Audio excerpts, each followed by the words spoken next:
Hi hello, എല്ലാവർക്കും Angel ക്രിയേഷനിലേക്ക് സ്വാഗതം. നമ്മളിന്നിവിടെ തയ്യാറാക്കാൻ പോകുന്നത് വെജിറ്റബിൾ തോരനാണ്. വളരെ എളുപ്പത്തിൽ, വളരെ ടേസ്റ്റിയിൽ, വളരെ ഹെൽത്തിയിൽ തന്നെ തയ്യാറാക്കാൻ പറ്റുന്നത്. ഇത് എങ്ങനെയാണ് ചെയ്യുന്നതെന്ന് നോക്കാം.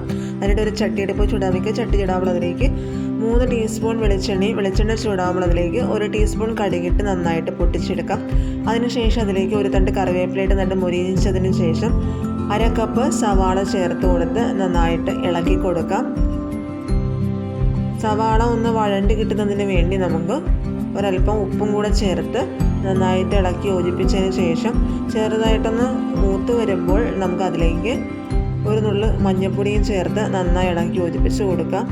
മഞ്ഞൾപ്പൊടി നല്ലതുപോലെ ഒന്ന് മിക്സ് ചെയ്തതിന് ശേഷം അതിലേക്ക് 1/2 കപ്പ് ബീൻസ് ചേർത്ത് കൊടുക്കാം, ഇളക്കി കൊടുക്കുക.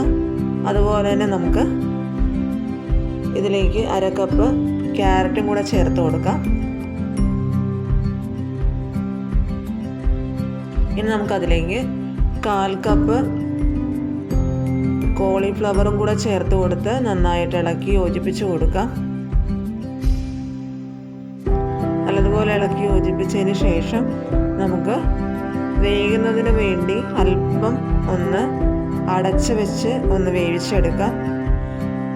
പച്ചക്കറി വേകുന്ന സമയം കൊണ്ട് നമുക്ക് തേങ്ങ അരപ്പ് ഉണ്ടാക്കുന്നതിന് വേണ്ടി 1/2 കപ്പ് തേങ്ങ, 1 നുള്ളു മഞ്ഞൾപ്പൊടി, 1 നുള്ളു നല്ല ജീരകം, 3 പച്ചമുളക്, 3 അല്ലി വെളുത്തുള്ളി എന്നിവ ചേർത്ത് നന്നായിട്ട് അരച്ചെടുക്കാം. ഇത്രയോടൊന്ന് ക്രഷ് ചെയ്താൽ മാത്രം മതി. കാരണം നമ്മൾ അരപ്പ് അരച്ചിട്ടുണ്ട്. ഇനി നമുക്ക് നമ്മുടെ പച്ചക്കറിയൊക്കെ ഒന്ന് വെന്തിട്ടുണ്ടോ നോക്കാം. അപ്പോൾ നമ്മുടെ പച്ചക്കറിയൊക്കെ ഏകദേശം നല്ലതുപോലെ ഒന്ന് വെന്തിട്ടുണ്ട്. ഇനി നമുക്കതിലേക്ക് അരച്ച് വച്ചേക്കുന്ന അരപ്പ് ചേർത്ത് കൊടുക്കാം. നന്നായിട്ട് ഇളക്കി യോജിപ്പിച്ച് കൊടുക്കുക. അരപ്പ് ചേർത്തതിന് ശേഷം നമ്മൾ കൂടുതൽ ചൂടാക്കേണ്ട ആവശ്യമില്ല, ചെറുതായിട്ടൊന്ന് ചൂടായാൽ മാത്രം മതി.